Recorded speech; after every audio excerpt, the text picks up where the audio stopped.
I have got to partake in one of the best competitions that I've ever been a part of. These two cars squared off on each other like David and Goliath. Ohio State, Michigan.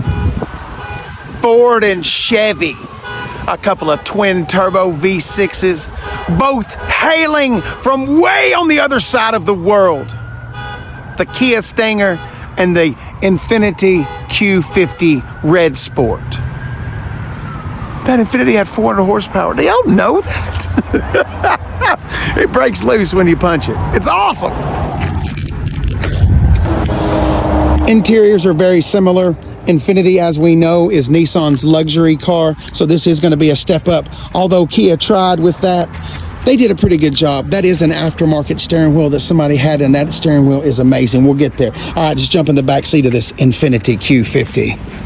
All right, we're in here pretty good. We got a couple of vents on the back right there. We've got an automatic transmission. It's a 7-speed, you know, cruise control and all that. Look at those massive paddle shifters. And the cool thing about those paddle shifters, they're mounted on the column, not the steering wheel. So when you move the steering wheel and turn it, those paddles stay right there. I love the two screens right there, the navigation on the top, and then all your air conditioner and radio controls in the center right there.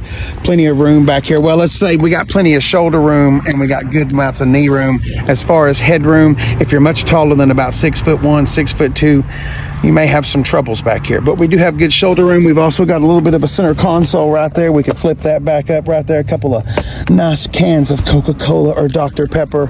I don't know about fitting 2 more folk back here, but we could definitely fit 1 more person.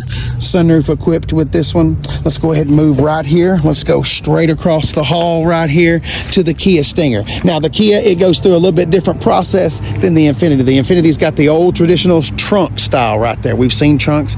Kia, they went with the hatchback. I actually like the hatchback. If you've ever owned a hatchback, you can fit your entire home. Well, I guess it depends on how big your home is.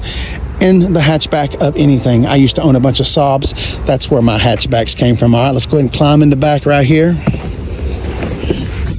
Once again, we've got plenty of room. That steering wheel up there, we'll get up there in just a second. It's so great, so thick and girthy. All right, we got some vents back there on the back of that right there. As far as knee room, that seats up a little bit, but we got plenty of knee room. Headroom, surprisingly, a little bit more headroom than in the Infiniti. Shoulder room is about the same. Let's go ahead and see what our console does right here. We got a couple of cup holders as well for Sprite cans, Coca-Cola, Dr. Pepper, whatever you may need. Once again, I don't know about me fitting back here with 2 folk, but I'll easily sit back here with 1. You know what I'm saying?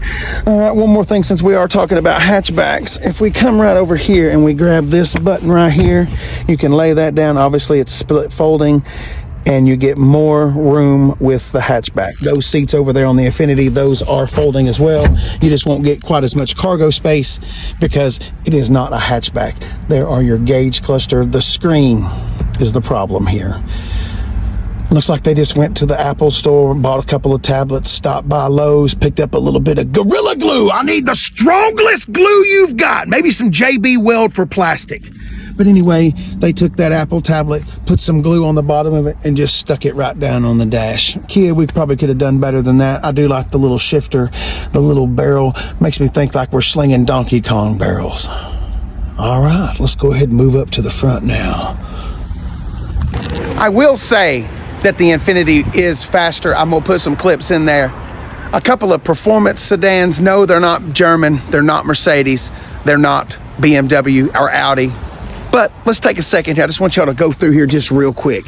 Twin turbo V6s, 3 liter, 3.3 liter, 365 horsepower, 400 horsepower. 0 to 60 in 4.5 seconds, 0 to 60 in 4.7 seconds. This is just the regular GT. If you went up to the GT2, you'd have more juicy guts. You'd have a sunroof, all-wheel drive. This car needs all-wheel drive because it'll definitely skirt those back tires, but it's not really in comparison to this. I'm telling y'all, wow, the Z car for adults. Let's just call it that. This is nasty. And somebody informed me that the engine that's right there, that if we pop the hood on a new 400Z, that's the engine that we'd find. No wonder it's so damn raunchy.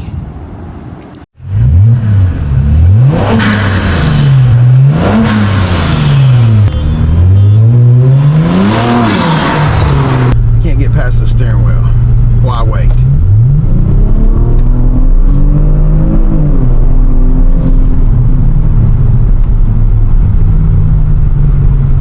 And people make fun of these cars.